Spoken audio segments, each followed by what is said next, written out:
Half-Life was a great game, had a huge impact on the shooter genre, and everybody who grew up back then loved it, myself included. Valve did a decent job of releasing new content for all of us to play, such as Blue Shift and Opposing Force, but the real heroes were the modders who filled the void with hundreds of standalone fan games of every conceivable length and quality. A few of them are super famous, and if it made this list, it's because I think you should go play it. Quick disclaimer, this list is only interested in mods, not retail spin-offs, so no Counter-Strike or Team Fortress Classic. If you have to pay money for it, it isn't a mod. Number 1, Atom. Okay, on second thought, you can probably skip playing this one. It was one of the earliest Half-Life mods, came out in 2000.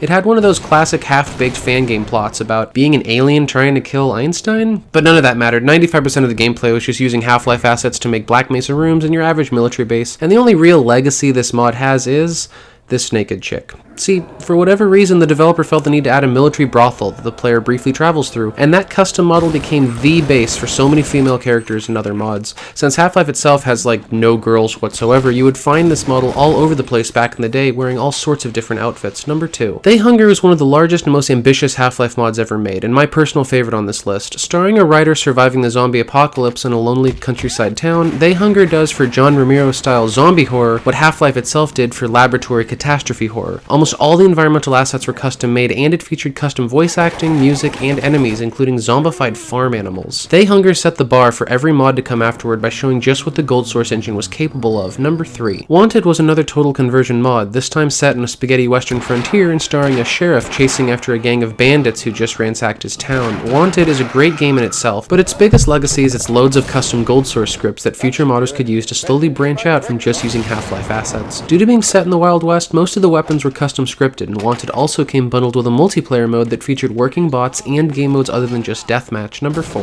Afraid of Monsters is a full-blown horror mod released in 2006. You play as a suburban man suffering from night terrors and addicted to painkillers, and the gameplay involves stumbling through ordinary locations like hospitals and houses, fighting your own hallucinations. Not only did Afraid of Monsters get its own director's cut, which is a huge upgrade to the original mod, the same developers used a lot of the skills they learned making Afraid of Monsters to create the spiritual successor Cry of Fear, which is itself a largely influential horror game. And finally, number 5. Sven Coop has set the standard for multiplayer Half-Life mods ever since first coming out in 1999. It took the Half-Life single-player campaign and made it cooperative, so the whole server can play through the game at the same time. It has a staggering number of user-made maps, and as of 2016, it's even available on Steam, containing the complete campaigns for Blue Shift, Opposing Force, They Hunger, and Afraid of Monsters. Of all the games on this list, it's the only one to maintain a dedicated community of its own, and you can still find hundreds of thriving servers even today. Again, I highly recommend you try any of these games out. There are download links in the description. Thanks for watching. This is Abacus with the Spuff of Legend. Have a great 2019.